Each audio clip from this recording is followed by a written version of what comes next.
રાજકોટ ધંધાદારી કોલેજોને ફાયદો કરાવવા સૌરાષ્ટ્ર યુનિવર્સિટીના સત્તાધીશોનું મોટું ષડયંત્ર, રોહિતસિંહ રાજપૂતનો આક્ષેપ।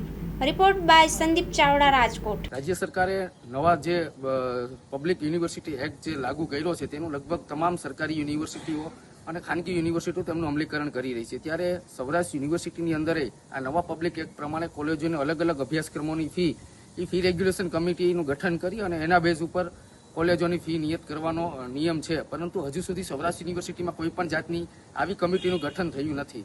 નવાઈની બાબત એ છે કે સૌરાષ્ટ્ર યુનિવર્સિટીના કુલપતિ તરફથી 28 તારીખે અલગ અલગ અભ્યાસક્રમોનો ફી નિયત કરતો એક પરિપત્ર બહાર પડ્યો છે, તેમાં અલગ અલગ કોર્સની ચોક્કસ મેક્સિમમ ફીનો એક પરિપત્ર છે, પરંતુ જે જીકાસની અંદર જે વિદ્યાર્થીઓને જે પ્રવેશ લેવા માટેનું જે માધ્યમ રાજ્ય સરકારે જે ઊભું કર્યું છે એની અંદર જે કોર્સની ફી પરિપત્રની અંદર 3 વર્ષનો સંપૂર્ણ અભ્યાસક્રમની ફી 90,000 દર્શાવી છે, પરંતુ જે વેબસાઇટની અંદર જીકાસના જે પોર્ટલની અંદર તે ફી 2,10,000 જેટલી દર્શાવવામાં આવે। રાજકોટની ક્રાઇસ્ટ કોલેજની વાત કરવામાં આવે તો તેમાં યુનિવર્સિટીના પરિપત્રના નિયમ મુજબ જોઈએ તો તેમની 3 વર્ષની BCAની ફી 90,000 હોવી જોઈએ, પરંતુ ક્યાંક ને ક્યાંક જે જીકાસ પોર્ટલની અંદર જે ફી છે તે 2,10,000 દર્શાવે। એટલે ક્યાંક ને ક્યાંક ધંધાદારી કોલેજોના માલિકોને ફાયદો પહોંચાડવા માટે યુનિવર્સિટીના સત્તાધીશો અને કોલેજ સંચાલકોનું મોટું કાવતરું છે। તેની પાછળ મધ્યમ અને ગરીબ પરિવારનો જે વિદ્યાર્થી છે આવી મસ્ત મોટી ફી સરકારી યુનિવર્સિટી સાથે સંલગ્ન કોલેજોમાં જે મીડિયમ ફી અને મધ્યમ વર્ગ ભણી શકે એવી ફી હોવી જોઈએ, પરંતુ અત્યારે જે રાજકોટની અંદર મોટી ખાનગી યુનિવર્સિટીની જે ફી છે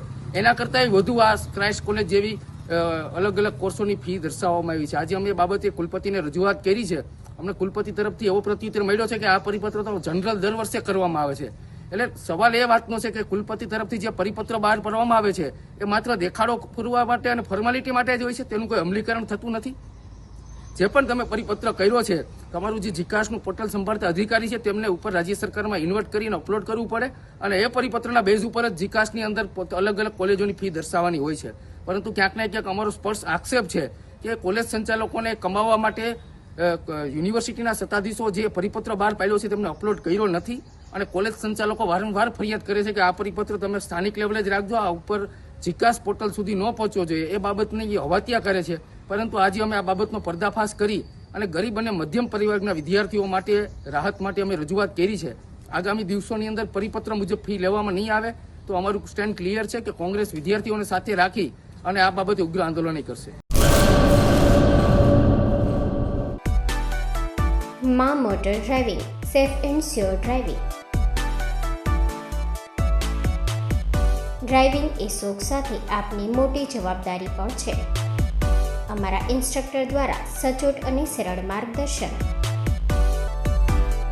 આપની રોજની તાલીમની માહિતી મેળવીને શું અધુરાશ છે એના ઉપર પૂરું ફોકસ કરાય છે।